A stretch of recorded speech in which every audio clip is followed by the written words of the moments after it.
Basement, level vibes with another one, straight up, blackness aye. Who tell the truth? Mark Benskop, defend the ghetto youth. Mark Benskop, radio station is the fruit. Mark Benskop, straight up from the root. Mark Benskop, who tell the truth? Mark Benskop, defend the ghetto youth. Mark Benskop, radio station is the fruit. Mark Benskop, straight up from the root.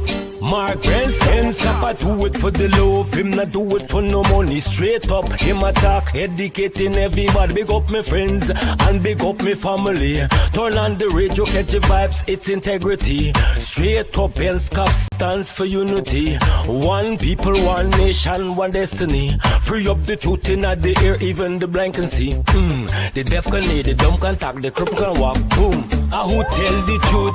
Mark Benskop, defend the ghetto youth. Mark Benskop, radio station is the fruit. Mark Benskop, straight up from the root. Mark Benskop, who tell the truth? Mark Benskop, defend the ghetto youth. Mark Benskop, radio station is the fruit. Mark Benskop, straight up from the root. Mark Benskop, we have to gather wrong, grab a seat and sit down, pay attention. Education, liberation, we have to stand strong. Benskop upon the radio, lively up the program. Everybody call somebody and let them turn and tune and pon the radio and catch the boom song. We boom it up already, we have to boom it up again. Expose and reveal him. Who tell the truth? Mark Benskop, defend the ghetto youth. Mark Benskop, radio station is the fruit. Mark Benskop, straight up from the root. Mark Benskop, who tell the truth? Mark Benskop, defend the ghetto youth. Mark Benskop, radio station is the fruit. Mark Benskop, straight up from the root. Mark Benskop, I do it for the love, him not do it. Yeah, my name is Justity Caldata Francis Vietnam, and since 1965 I become a voter, and I always place my X next to the cup. And what they are doing today, I can't take it. So I have no more vote to give to PPP anymore. I'm not going to vote anymore no more. If they have to lose by one vote, they're losing it by data. So this is Attorney Shellen Washington, owner and founder of the Washington Law Firm, located at 455 Utica Avenue in Brooklyn, New York. We're specialized in medical malpractice, personal injuries, matrimonial law, and landlord and tenant. If you're in need of legal representation, please give us a call today. The number to call is 718-877-3100. Consultation is free at no cost to you. So call us today to see if we can be of any assistance to your legal needs. Again, the phone number to call us is 718-877-3100. You could probably, on the maritime area, give Venezuela a channel out to the sea. So you make a slight concession in the maritime area. Oh, Jesus Christ, if cost of living double, I don't know what happened. A pound of sugar is $300 already. Flour, everything gone up. Everything just raising. You gotta get about $40,000 for buy good ration. You gotta get 3 man now. A weekend man, a monthly man, and a fortnight man.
you could probably, on the maritime area, give Venezuela a channel out to the sea.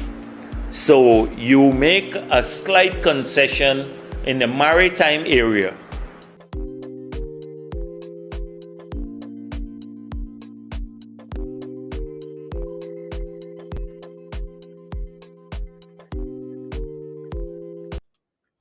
All right, good evening. It's Monday, 8 minutes after 9 o'clock in beautiful Georgetown, Guyana. And of course, the time zone is different, other parts of the world, wherever you are listening.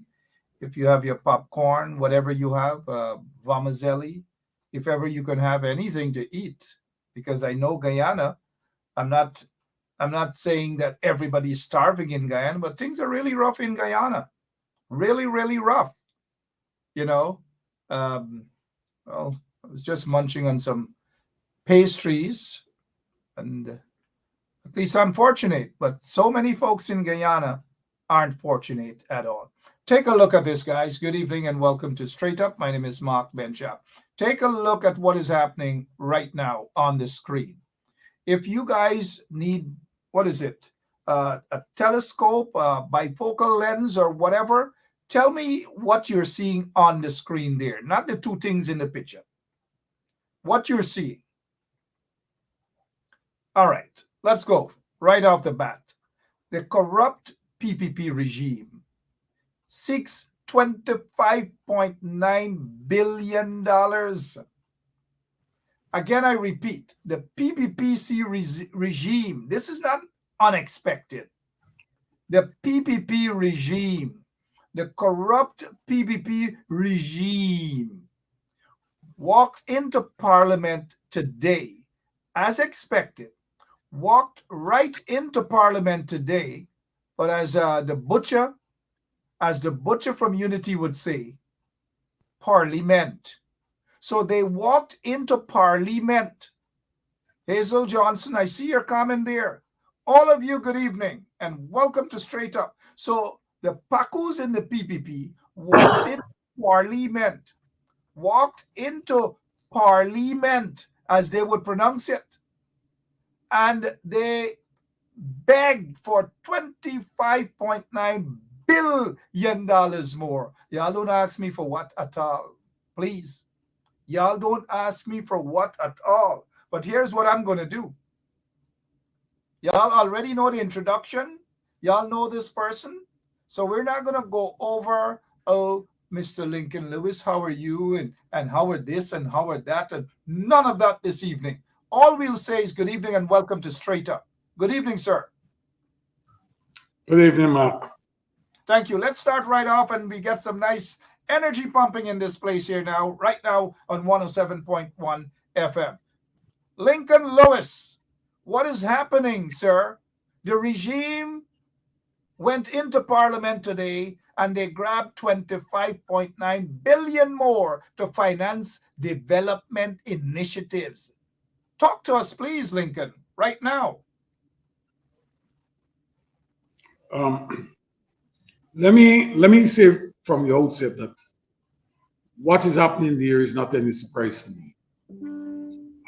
The regime believe that they own the country and the people are their subjects. They don't have to account for anything. They have a one seat majority in Parliament. In fact, they have, I believe, it's a 2-seat with the small parties one. They will run roughshod over us. All right, we lost Lincoln Lewis right off the bat. That's it. He got stumped by GPL or something else, but it is what it is. $25.9 billion. Again, these people are covetous. They are criminal-minded. Can you guys see what is it that they're doing this money? Like they're lying down on it. What is it that they do with all? There's no evidence other than the fact that they're wasting the money. They're wasting taxpayers' dollars. Billions upon billions upon billions upon billions of dollars.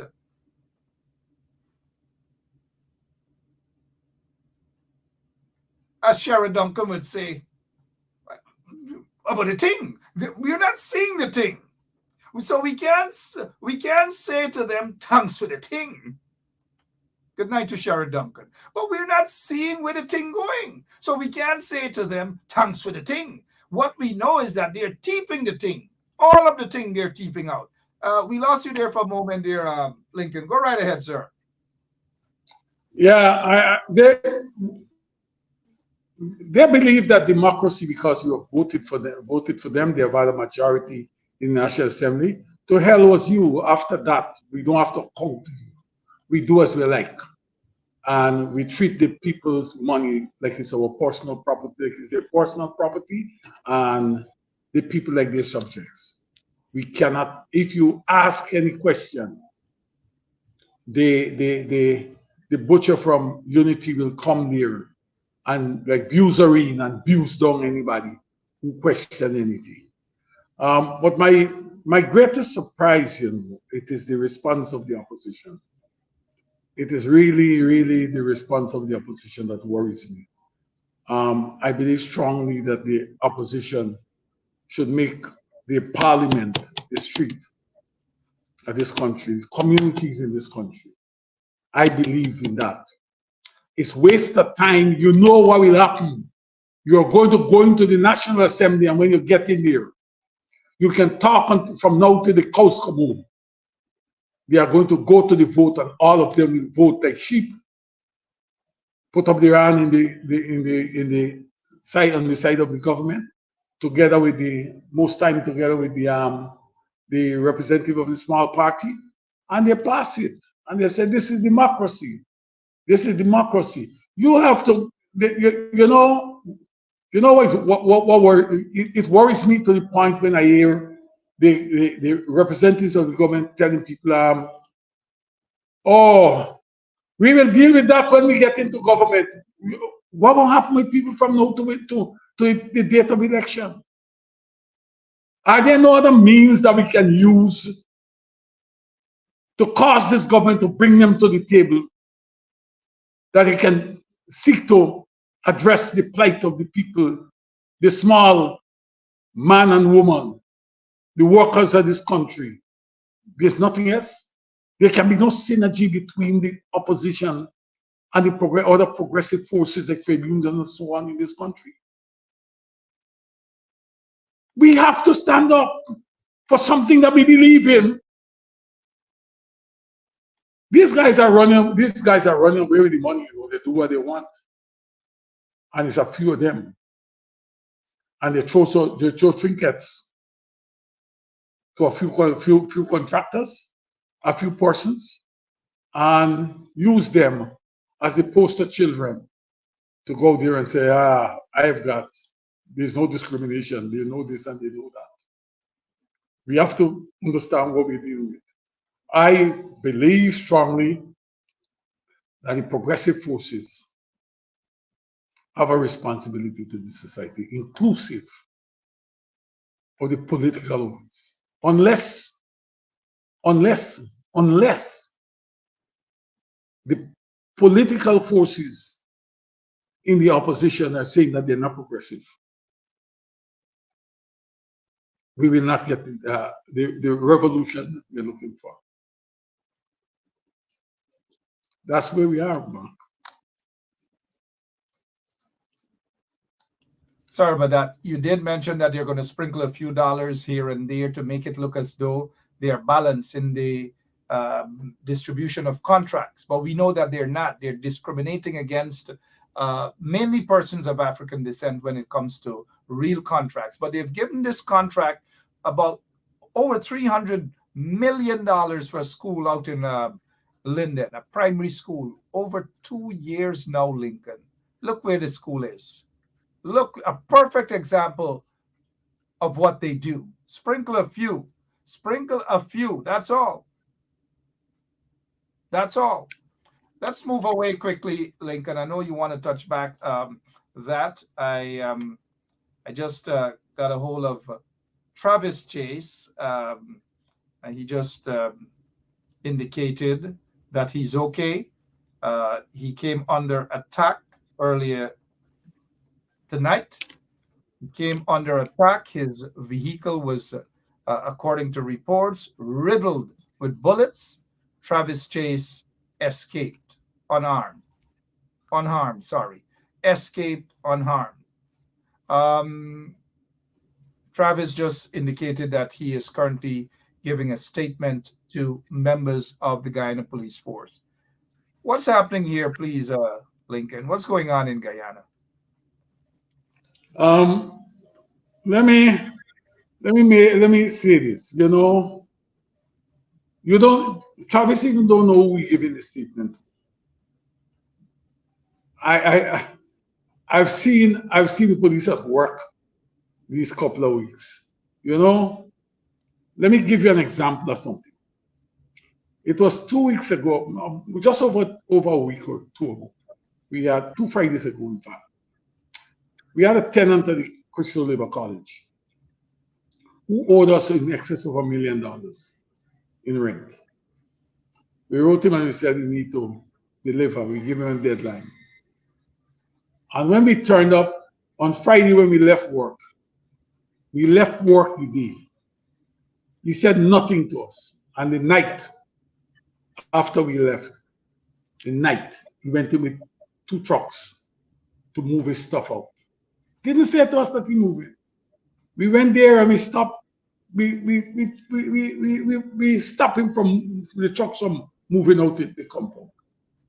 The man was on the phone and we called him police officers who not on duty, And the police came down there, and when the police said, they were confronted, they said to me, I can be arrested for stopping the tenant from moving. I said, I prefer to be arrested. So they came. I know what they said to the guys. You lift the things them over the fence. Take them out of the truck and lift them over the fence. You know what? When a man, most time you have a problem in a home, the police just tell people unless you damage something or you beat somebody, they just tell them when you go to the police station, they tell you there is a portion of property, tenant and landlord issue. There is a private matter. I got to deal with it somewhere else. You got to carry the person to the court or something. Well, on that night, the police they had the guard, they had the police, They had the police. 2 sets of police came to see this man go away with the furnishing. And the man break even the door, the man take out. The man went away. I watch at them, I said, look, it is not the subordinate, not the constable and the sergeants I'm worried about. I'm worried about the officer corps, how corrupt they can be when they're dealing with issues in society. So Travis Chase, where he is, he better be careful because he don't know who were the persons who were involved. And before we finish the report, sometimes the persons who committed the offense, they are informed about everything that he has said. You gotta be careful. We don't know who do it, but it's something that we need to condemn. We need to condemn these things here. When it's simple, it maybe look simple. We have had waddling a period. Now Travis Chase may have exposed somebody and they send the goons after him. We wish you the best of luck. Yep, we got to. Thank you. The breaking news story, Travis Chase, his vehicle riddled with bullets. He escaped an assassination attempt.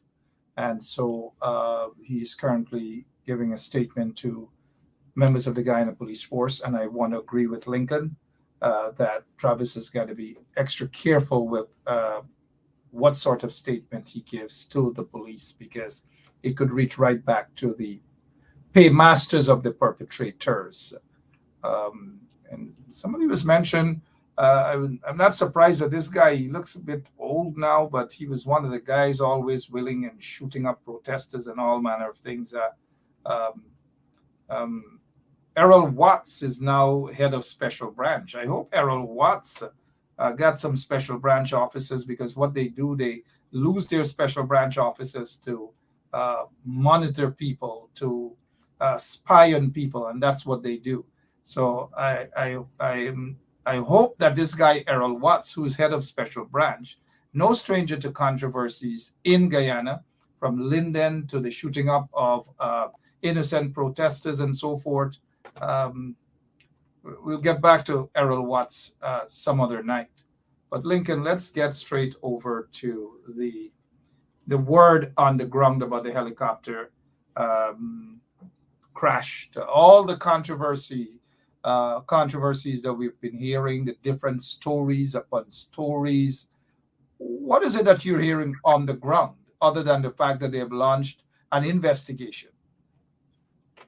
Well, I want to tell you that, instructively, as I speak, there are people who sit down at times to question what I'm saying.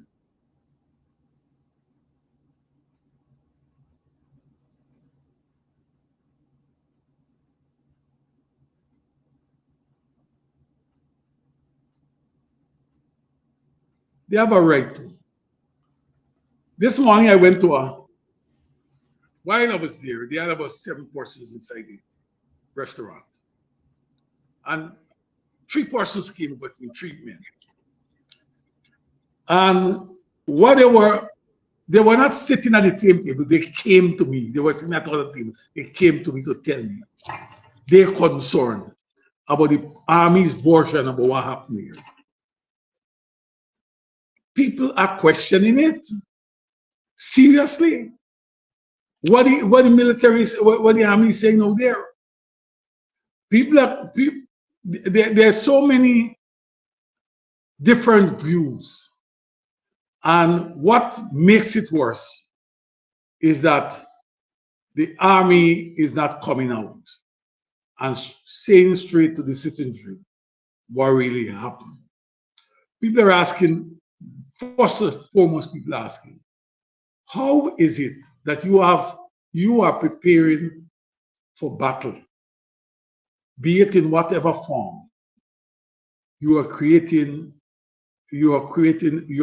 for battle with a strong neighbor, and you have these senior officers. You don't have many, but the experienced senior officers you have in one place at the same time, going around and in a helicopter. That one guy said, "Look here, I saw this helicopter on the internet, and I saw it. When it started, it raised off, and then it came down, and then it took some time, and it get up. Just something is wrong." People are questioning what really happened, why these men were there, what they were about to do, what was the mission. Why is it that you don't have what you call a regular commissioned officer as your pilot, rather than having a retired officer? These are questions that are being asked.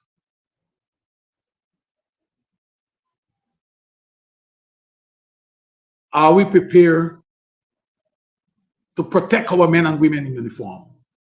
These are questions. And these 3 men have said to me, I am not going to be part or parcel of anything that is going to help, that is going to take my life. The people who has invested and given the privilege to mine the gold, mine the diamond, and so forth, they must take the first opportunity to defend Essequibo.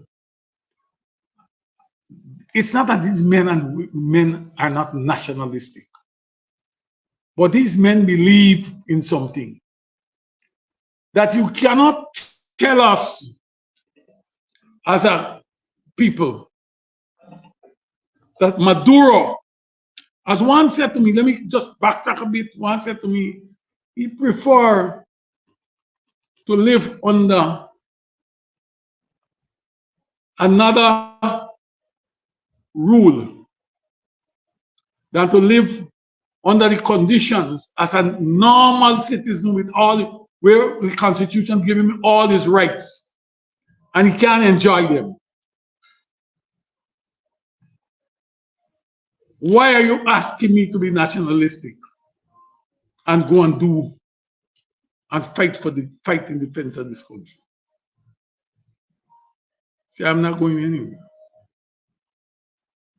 And when I found out, subsequently, the man is a officer, is a member of the Guyana Defense Force. That's what the man was saying to me. Yeah. Lincoln, I hope they're not thinking of living under Maduro's leadership, because Maduro is equally. Well, I want to tell you something, you know.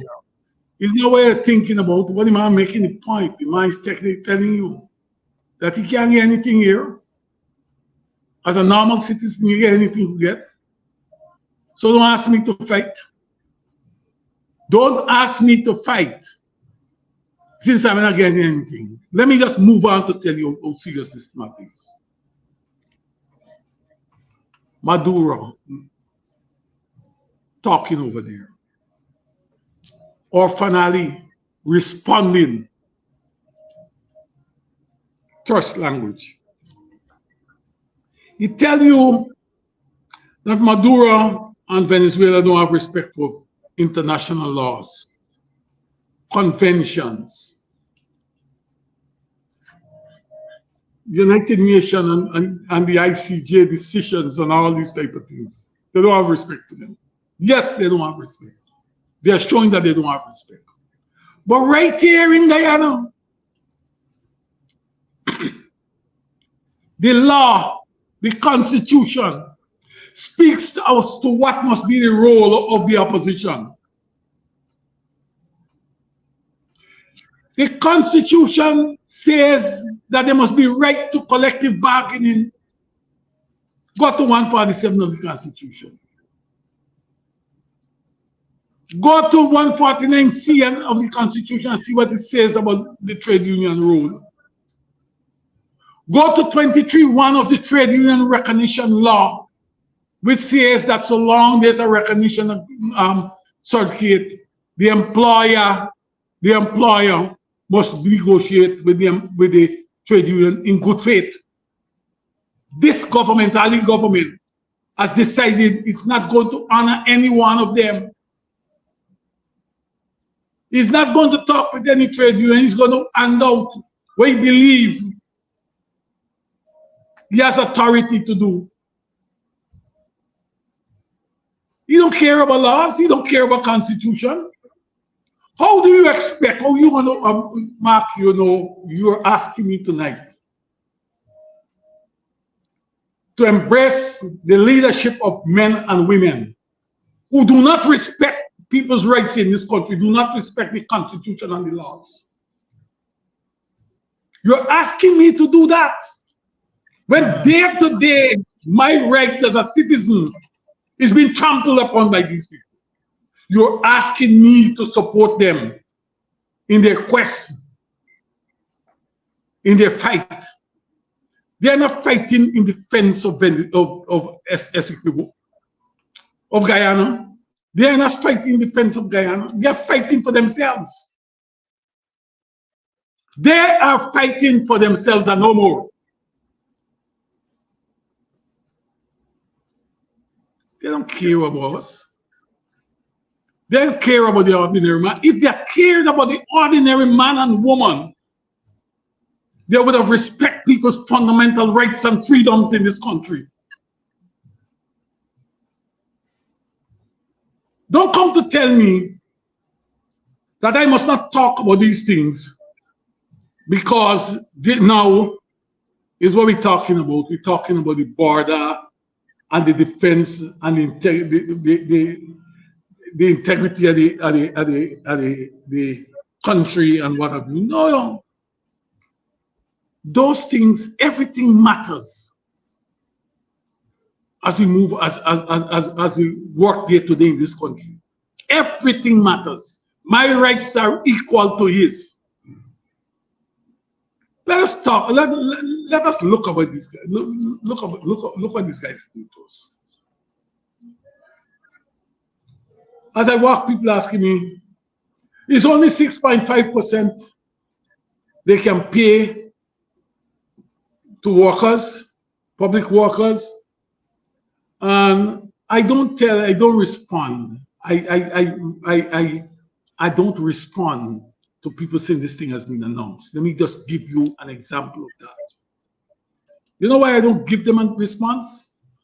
Because giving them a response is saying to them that what they did is legal and binding. I hope the PSU matter that the PSU carried to court on collective bargaining, that case comes up early. I hope that I hope that they do something about it. Let me tell you something. These guys, I said earlier about right to collective bargaining. They have decided that they are not going to. Since 1999, they have not negotiated any agreement with the Guyana Public Service Union. I noticed, just for a quick second, I noticed someone said if they're not doing their constitutional duty with collective bargaining, then why not take them to court? What's going on with that? The matter is in court. That's why I'm saying the Guyana Public Service Union has taken them to court. The matter is languishing there. Okay? The question here is to get the court to move. These are the type of problems that we do have. Don't tell me. I want to say it to people again. Don't tell me. Don't argue with me or tell me I must not raise these matters. These are all matters about governance. All matters about governance. Let us go back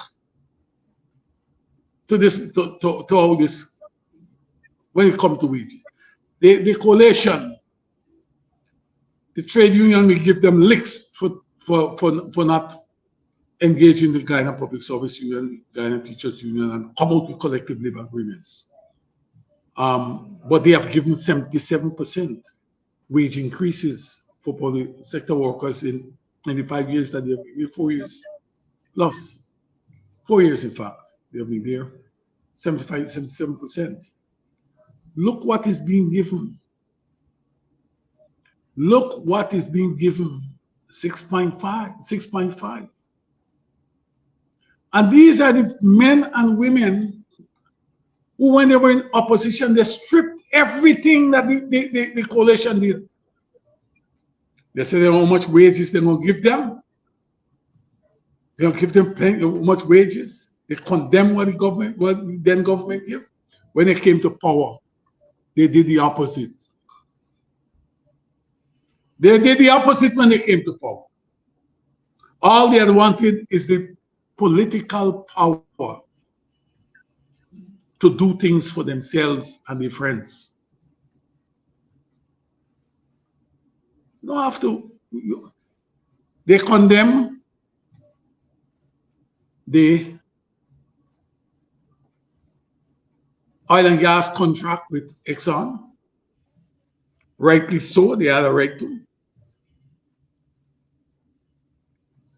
They said they're going to renegotiate it. The contract was so bad and it's no good. And they rallied the nation behind them that they will renegotiate it. When they get into power, then they realize about the sanctity of contract and all these type of things. The same contract that was so bad become so good. But it tells me about politicians in this region. It reminds me, I want to send the economic partnership agreement between Europe and the CARIFORUM. I always remember that. There were people who condemn it. It was the worst thing. They were goaded along by Jagdeo, these NGOs in the region, non-governmental organization, and some opposition. They were goaded along by Jagdeo as president, right?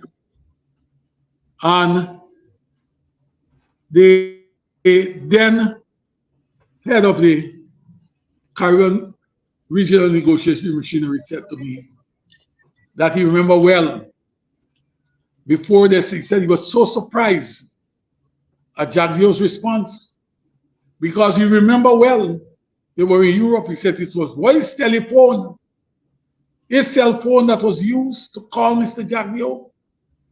Henry Jeffrey was then the minister, and he told Jeffrey to sign.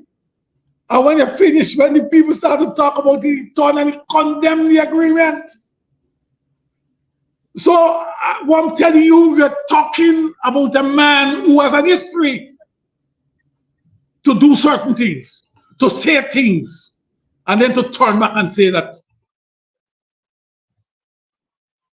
it's no damn good. And it is, and at times to say it wasn't me. Like now when he said in 2015 that their government was negotiating, was talking with Venezuela about giving a passage in the Atlantic to Venezuela for them to get into the Caribbean Sea. Let me tell you something. Let me just tell you this. The Caribbean Sea, you have the waters of the Caribbean Sea hit Guyana, it hits Venezuela, and it hits Colombia too. And it goes on to Panama and Central America. Don't tell me that I even know that the same water, Caribbean Atlantic water, that same water, that Venezuela don't have access right now. Where they carry out the oil and the big ships are use. What is my belief that we're stupid? He believes that we are stupid. We have to talk about these things. All right, we lost Lincoln there for a minute. Go ahead, Lincoln. We need to talk about what is going on. You know, I'm worried. I'm worried from the border to the money, to the public servants, even to the meeting that you're going to have a couple of days from now. Let me ask you this, Lincoln, concerning, and let's say just good evening to all you who just joined us with us this evening. Lincoln Lewis, veteran trade unionist, no stranger to you. Lots and lots of dirty things happening in Guyana, corrupt Guyana indeed. Look at what is happening. You guys by now heard the news that Travis Chase came under attack. His vehicle riddled with bullets. And he's okay. He's okay, not a scratch or anything. He's okay. But Lincoln, let's touch on this here now. Ralph Gonzalez and CARICOM and CELAC and Brazil brokered meeting between Irfan Ali and that big-time dictator, another dictator like Irfan and Jagdeo, Maduro. What is your take on this meeting? And should these guys in the regime go? Let me tell you, Mark. We can talk until the cows come. They are going to go. let me tell you what. We are dealing with serious, we got to look at the geopolitics of this region. Venezuela over the years have been given oil, making oil available to the Caribbean countries. And those Caribbean countries, if you observe during the impasse here, when Venezuela started to rattle up this aggression against Guyana, those countries were somewhat lukewarm in saying to Venezuela, what you're doing is wrong. You're lukewarm. They're lukewarm because of the relationship with Venezuela with the oil.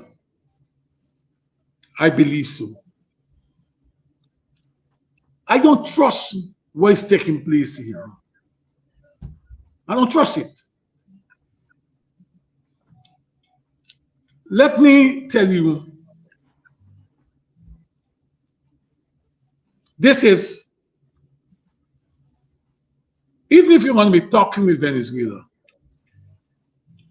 you talk at the diplomatic level about issues, but not necessarily the border issue that is in front of the court. You're going to St. Vincent. If you're going to be talking about the things that spill off from the border, you will end up talking about the border. I understand that. But as I said earlier,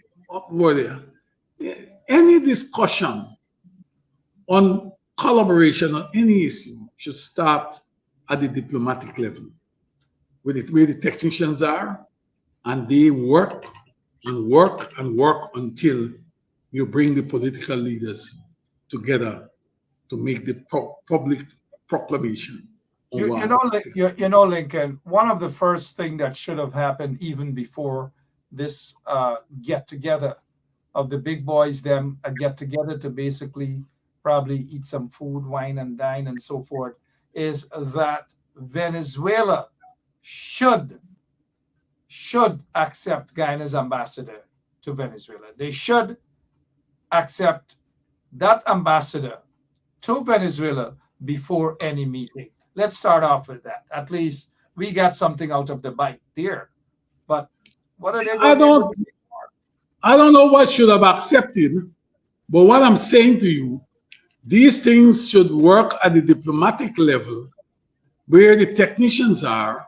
They work out, they get the guidelines from the government, and they will work towards the parties coming up with something common. What you're talking about there now is the big club. What is it they're going to there to do? When you meet there, everybody is trying to come out with something. Maduro has to take something back to his people. And Ali has to bring something back to us here. Well, Maduro is taking back to his people. He's already saying there in Venezuela, look, Irfan Ali, they want to meet with him. They basically want to meet with him. That's what he's saying right now. Well, he has a right to. Yeah, that's his right. But what I'm saying to you is the principle. How we are going to do this thing. How we are going to treat with it. How it should be treated. I believe that it has to be treated in a different way. But let me tell you, Mark, let me tell you something. I see a lot of people blogging and talking on this thing. Let me tell you something. This is real politics. Here what happened. Why are we going to St. Vincent? Mia Mottley, this is how I read it. Mia Mottley has become this voice for the Caribbean. Has become the voice, a leading voice in the Caribbean. She has dwarfed all the men, inclusive of Ralph Gonsalves. This is an opportunity for Ralph Gonsalves to come and to retake the prominent role he played in the past in the Caribbean. This is not about Guyana, you know. This is about him. And we have to be careful.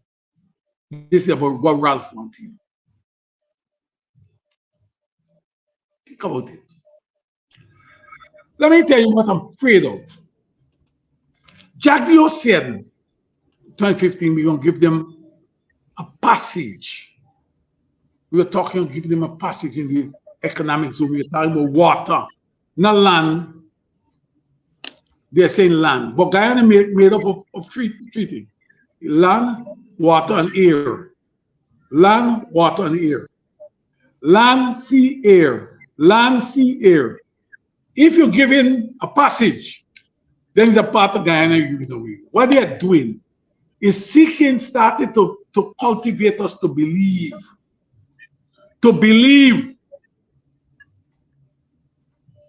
that if you carve out the economic zone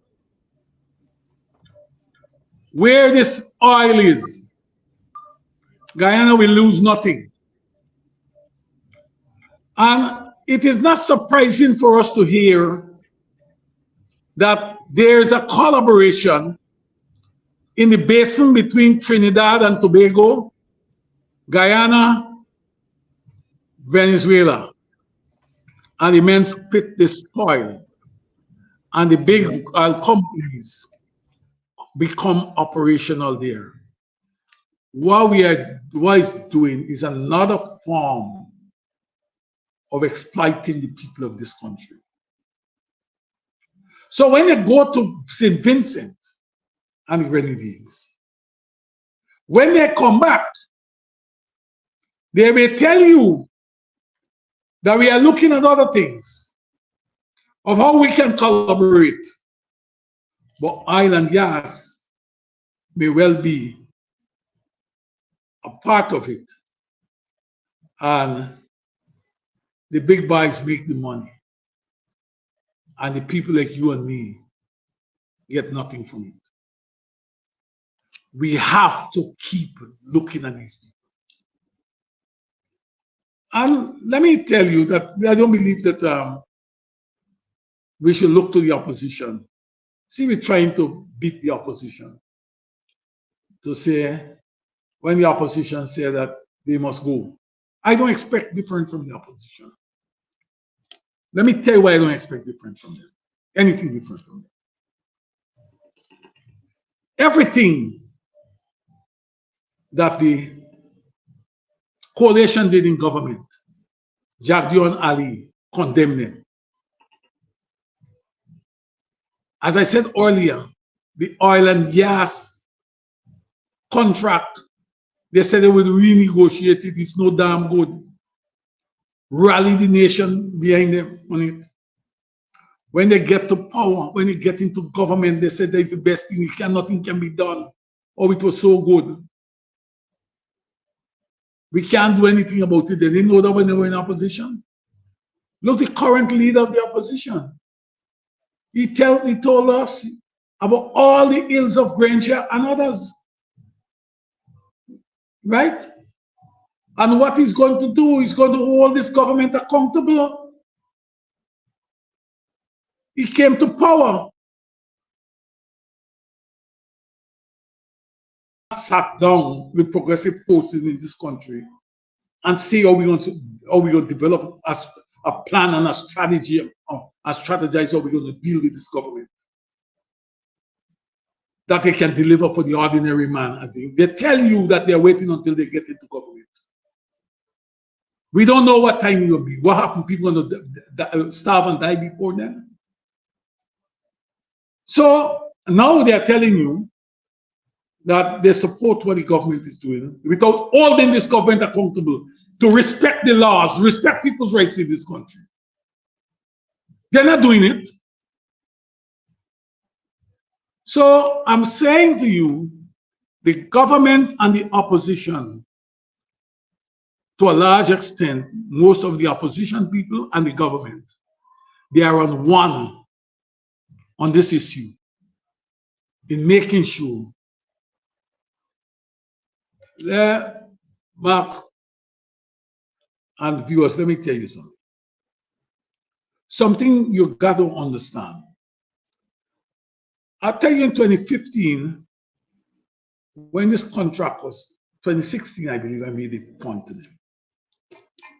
I said, anywhere where you see oil and gases, you end up with long guns, you end up with poverty, you end up with people killing one another.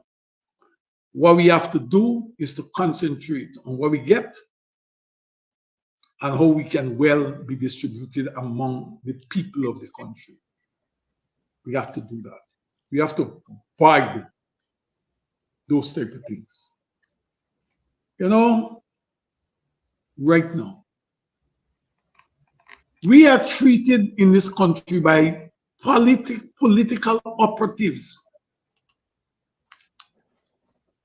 that this country resources, oil, gas, gold, and all these things, they are within the borders, the boundaries of this country, but they don't belong to the people of this country. Think about it. A man may apply 10, 12 years ago for a piece of land to do housing, to do a house. He can't get it, but a man can come in this country within days and he get hundreds of thousands of acres of land to do what he wants to do. I'm saying to you that this thing has to stop. You got to understand that most of our politicians are not working for us any longer. They're not working for us any longer. They are working for big business, foreign interests, and so forth. Foreign governments. You need to stop and take a look at what is happening. Don't. There are some unseen hands that are there, some unseen hands that are there in this whole business of the border issue. If you observe this, that Glenn Lal has been there every day in the past talking about the contract.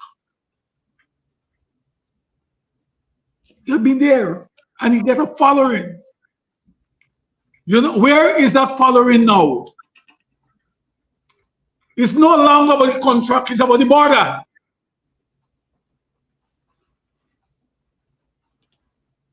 So there are a number of people, number of factors that need to be taken into consideration as we move on this issue, as we examine it.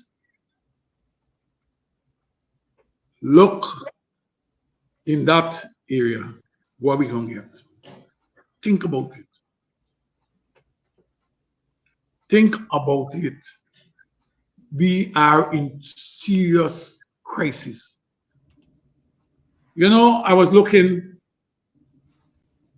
when Britain voted for not to call for a ceasefire in the Gaza. I was looking at a few articles. And you know what they accused one politician of in Britain? That he has led them into the direction of not wanting to have a ceasefire in Gaza. Because his father-in-law had invested into BP $1.something billion or pounds for BP, and BP has been given the right by Israel to explore for oil, and that oil is dumped in the Gaza there, in Palestine. That is where right? I've used that example for you to understand the gravity of this situation. These guys they're not working for us. They are not working for us. And it is time that we, the people, take back our country from them. It is time that we do that. We can't sit down and believe that everything is hunky-dory. No. We must have our share.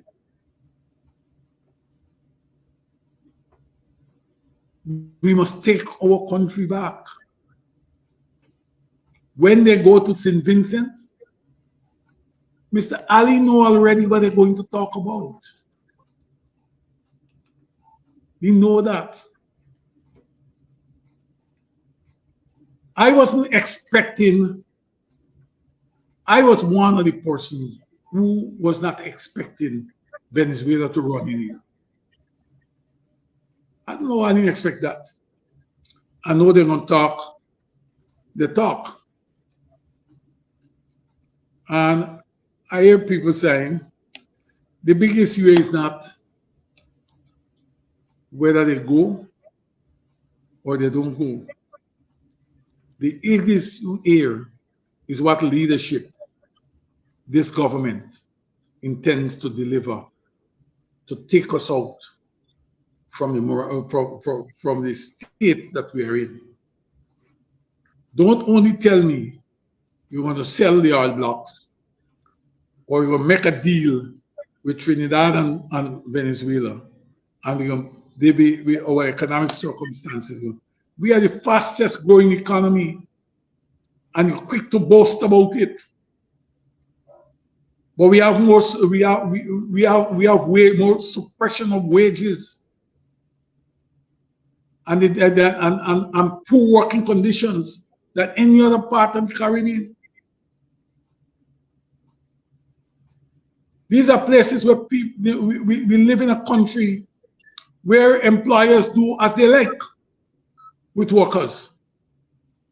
And you go to the ministry, they send them to the Ministry of Labor. They do nothing about it. You have problems, traders, you have problems. And you write the Ministry of Labor and you go there, and when you write them down, they don't answer your letter. And then they get temerity to say that you're opposition unions. You have the right to collective bargaining based on constitution and law. And these guys don't want to respect it. So don't tell me I know much about them.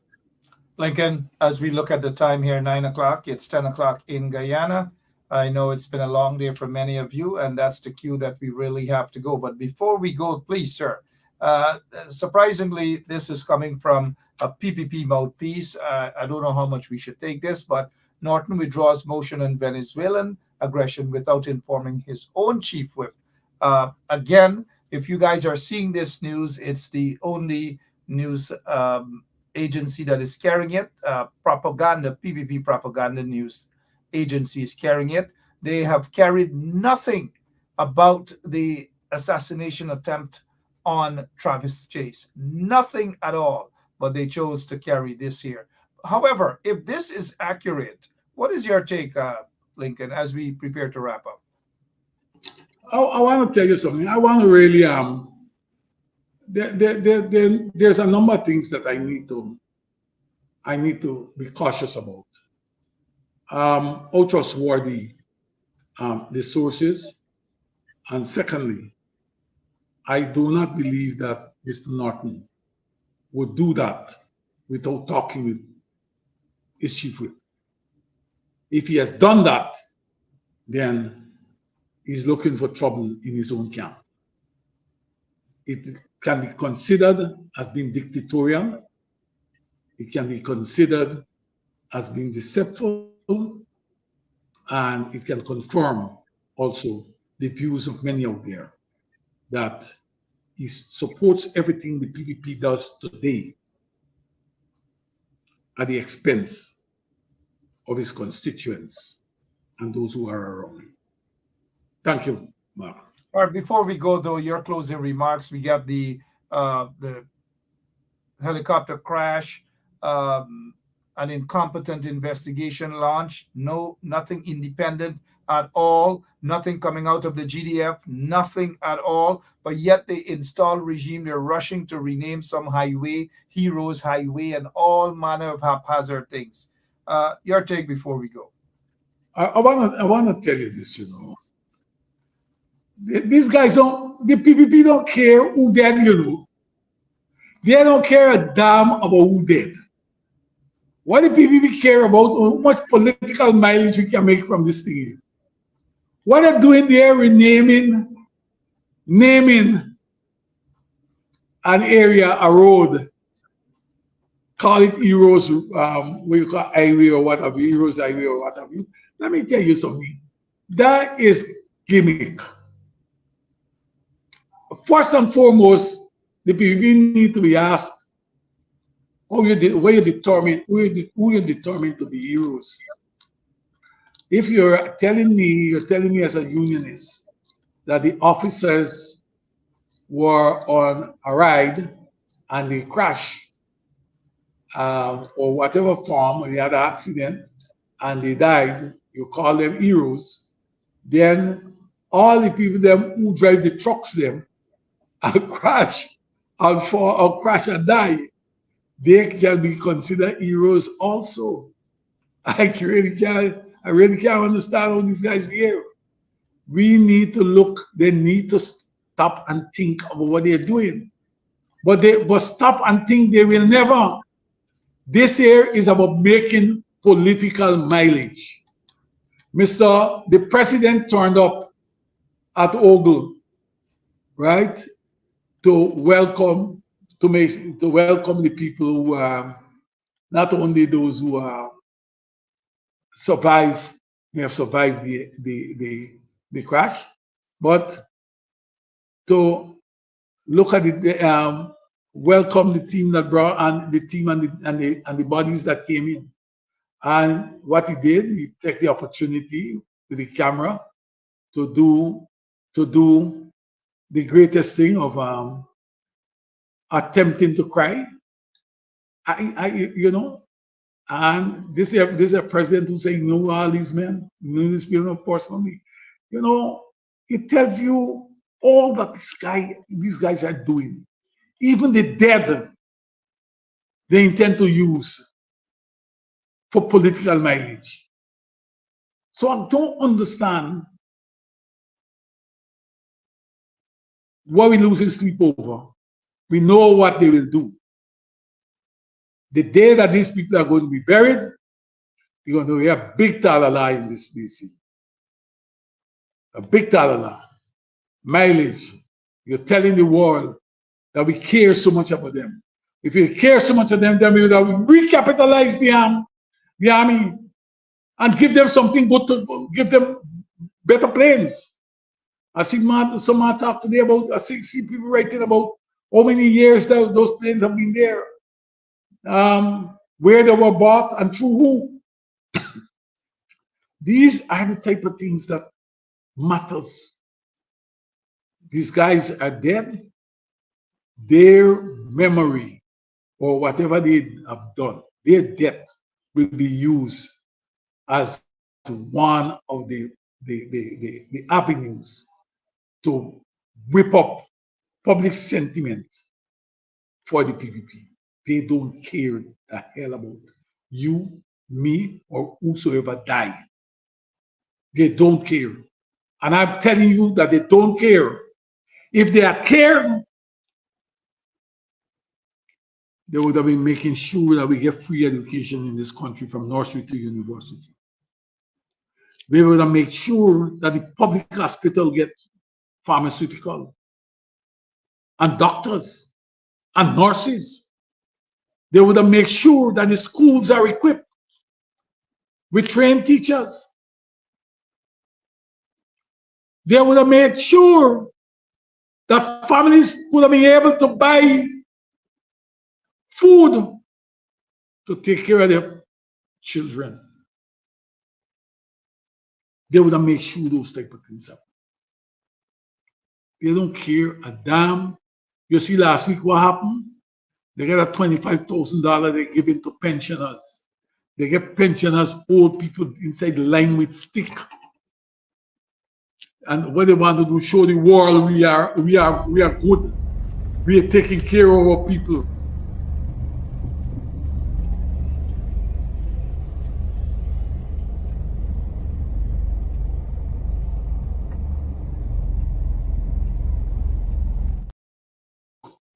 That's how they treat us.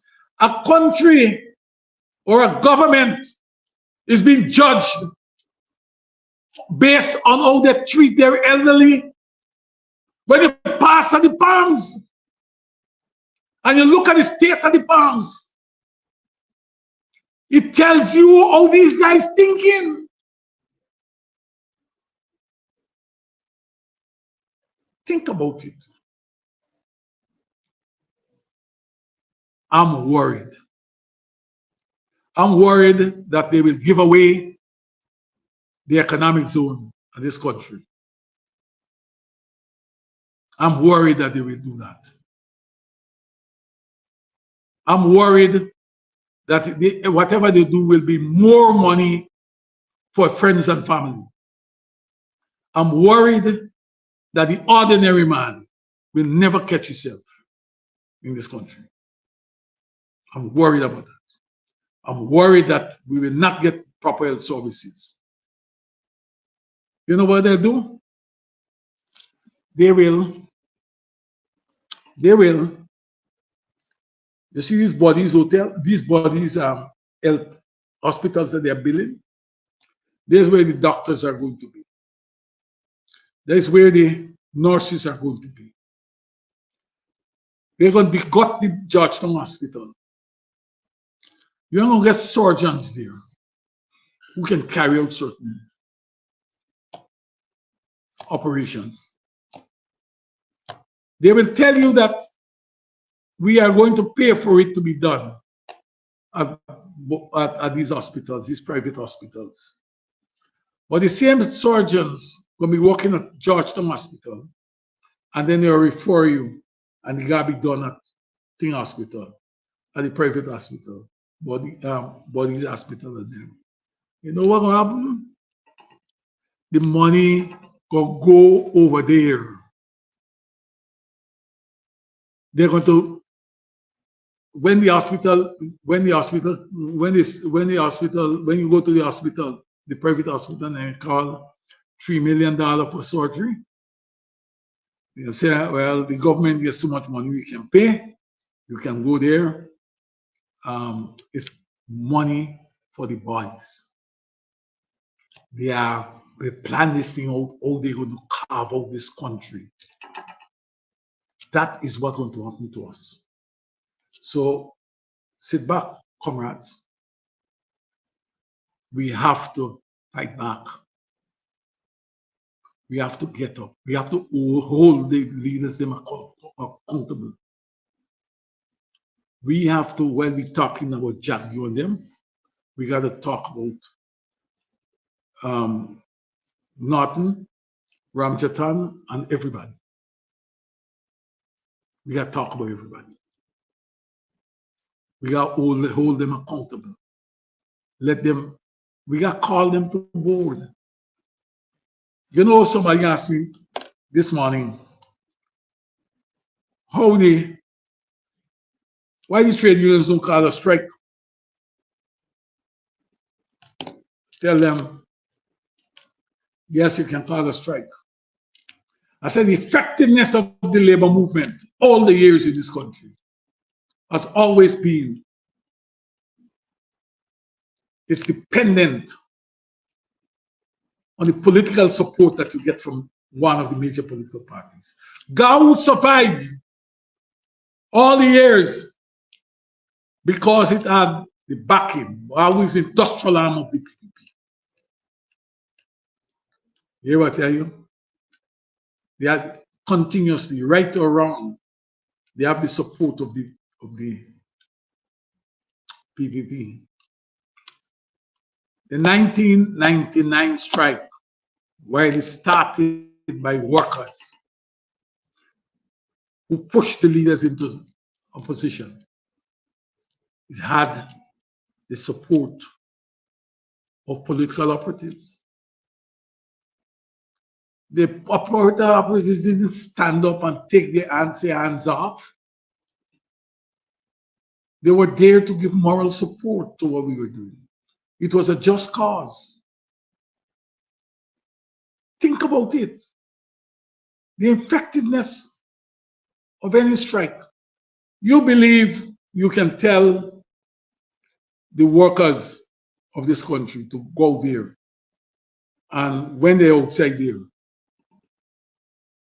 both the PPP and the opposition don't come out public. One come out publicly and the other one sit down easily and undermining what they're doing. You believe you can make it?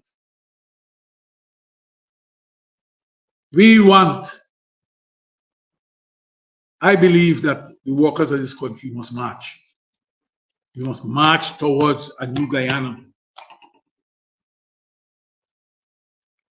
We must march. What you need is the support of the people and the leaders who consider themselves progressive must join with the labor movement. You got to do something. That change has to come.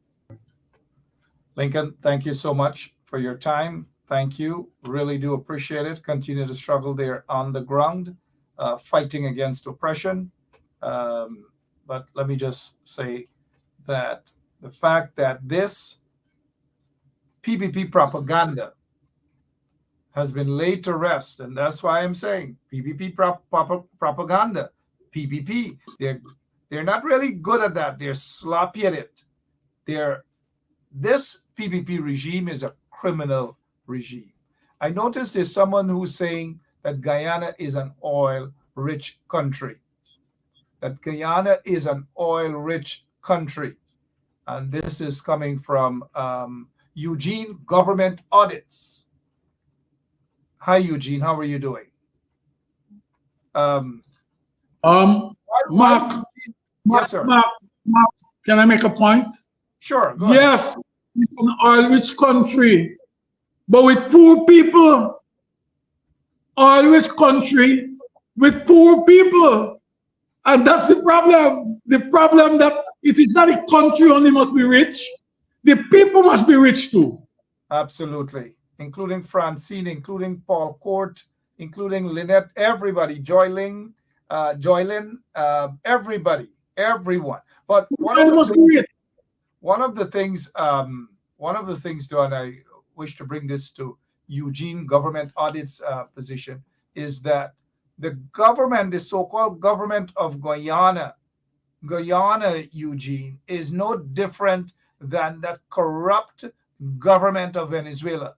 The government of Guyana, Eugene, they jail people unjustly. They persecute people. And just for the benefit of Eugene and others, the Guyana police force is corrupt. Look at what they have done to a citizen recently, Eugene. Beat him up, all because he spoke up. Government operatives beat him up with a baseball bat. Look at what they did to another individual who spoke out in favor of, or spoke in favor of, the Guyana Defense Force. All the insults coming from those bandits in the government, Eugene, Government Audits. Understand that the regime of Guyana is no different than the regime. Let me, for the benefit of Eugene Government Audits and others who are watching and learning about Guyana news right now. A journalist came under attack. His vehicle was riddled with bullets this evening. Thankfully, he escaped unharmed. So, Eugene, while we are indeed an oil-rich country, Lincoln has said it, nothing is going to the people other than crumbs, just as what Maduro is doing to people in Venezuela. And with that, now we pull the curtains down Lincoln, I was just told that this is fake news. Sorry that I have to say it like Trump. Fake news. This is fake news. The chief whip has just said that it is fake news. It is not true at all. Shame on the PPP and their propaganda. The leader of the opposition has also moments ago confirmed that it is, right here he said, just sent a message. It's nonsense. That's according to Aubrey Norton, the leader of the opposition. Fake news. Christopher Jones, chief whip, said this is fake news. We'll close off on that. What a night this evening. What a night. Thank you. Thank you so much. Thank you so much, Lincoln. Appreciate your time. Or you were about to say something else? No. Sorry, we just lost Lincoln Lewis there. We'll give him 30 seconds to see if he's going to rejoin us. If not, you guys know that I've been itching to say goodbye for the night, right? I'll hopefully see you guys sometime tomorrow in the morning, or I'll see you back tomorrow evening right here on 107.1 FM. Look, let me squeeze some points in quickly before I go. So these guys need medical attention. Not sure why they haven't been sent out of the country for that, or they may probably be somewhere at Sheriff Hospital or somewhere, right? The other thing, look at what, and this is for the benefit of the audit guys from Washington, mind you, who are watching. Look, this is what the corrupt regime is doing. 25.9, almost $26 billion. They're stealing again. They're a bunch of vagabonds, a bunch of criminals running the government, the so-called government of Guyana, right? So this whole talk with Maduro, Jagdeo, Irfan, and what do you want to bet that Jagdeo is going to be there? Jagdeo wouldn't. He doesn't trust Irfan Ali in this meeting.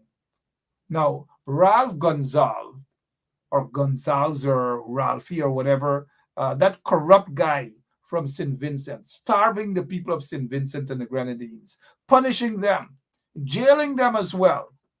He's planning for his son, who happens to be, the finance minister of St. Vincent and the Grenadines. Ralph Gonzalez's son is the finance minister. So understand what they're doing. They're controlling the money, and nothing is really going to the ordinary people of St. Vincent and the Grenadines. So Ralph believes that when he's out of power, that his son must take over power of St. Vincent and the Grenadines. It's now a plantation. But I hope the opposition and the people of St. Vincent and the Grenadines would vote them out. That's what they've got to do. Vote them out. Oh, New Amsterdam prison officer nabbed with narcotics in water bottle. Oh gosh, what the heck is happening here? Water bottle. Now, water bottle. You're putting things in water bottle. Earlier, I showed you guys this. This is Special Branch guy. Special Branch guy is supposed to be intelligent guys, you know. But they put this guy as the Special Branch officer in charge of Special Branch. God help Guyana, please. God help. A guy who is known for shooting innocent protesters, pellet bullets, all manner of things. God, oh, Father, what has happened to Guyana? But watch what's going to happen at that meeting in St. Vincent and the Grenadines. Watch what's going to happen. Ralph Gonzalez and Mark White. Ralph Gonzalez, is going to want to do something what Bob Marley did in the 1970s in Jamaica. Norman Manley, and Siaga, both of them, hold their hands. Watch Ralph Gonzalez going to try that same thing with that big strapping, big guts guy, Irfan, one hand, and that other dictator in Venezuela on the other hand. Watch Ralph. Watch him. Watch him carefully. But for now, I've got to go. My name is Mark Benchop. See you tomorrow, same place, same time on 107.1 FM. And for all those auditors from Washington, D.C. and other places watching, we got you. But listen to this. This is what the current so-called vice president of Guyana did in terms of trying to strike a deal with Venezuela to give a piece of Guyana's territory to Venezuela. Listen to it and enjoy the rest of your night. God bless you all. So long. You could probably, on the maritime area, give Venezuela a channel out to the sea. So you make a slight concession in the maritime area.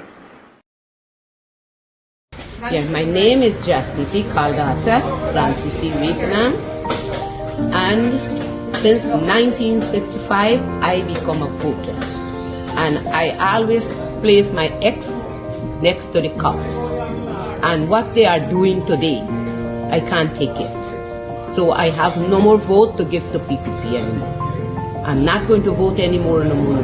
If they have to lose by one vote, they're losing it by data. Oh, Jesus Christ, if cost of living double, I don't know what happened. A pound of sugar is $300 already. Flour, everything gone up. Everything just raising. You gotta get about $40,000 for buy good ration. You gotta get 3 man now. A weekend man, a monthly man, and a fortnight man. Mr. Mark, I believe every word of what Mr. Shu is saying. I am also afraid of Mr. Shu. Mr. Shu, if you are listening, I don't want anybody to harm you. This is a serious thing. Corruption is big. And we Chinese have to stop that. Been bullied by Jack Dale and other government official to pay bribe. It's big all over Guyana. A Chinese to pay by bribe. Mr. Shu, I hope you to stay strong. Do not. We respect and salute you for your bravery, for coming up and speak against corruption in Guyana. Thank you, Mr. Shu. We appreciate you, Mr. Mark. 马克，我相信每一句苏先生说的话。我现在很担心苏先生。苏先生，如果你在听我说话，我不想任何人威胁你。圭亚那政府腐败很严重，这个是很严重的事情。我们中国人必须停止被那些政府用武力行贿。苏先生，我希望你能继续你的发表，也希望你在新的一年万事如意。You could probably, on the maritime area, give Venezuela a channel out to the sea. So you make a slight concession in the maritime area. If you just know you're that girl, Yeah. you just have no choice but to be that girl. And I feel like I'm that girl. You could probably, on the maritime area, give Venezuela a channel out to the sea. So you make a slight concession in the maritime area.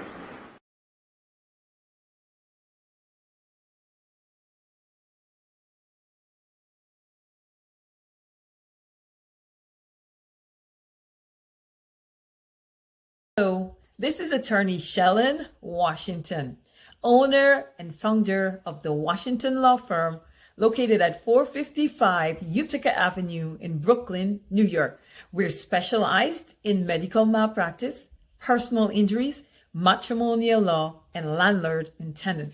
If you're in need of legal representation, please give us a call today. The number to call is 718-877-3100. Consultation is free at no cost to you, So call us today to see if we can be of any assistance to your legal needs. Again, the phone number to call us is 718-877-3100.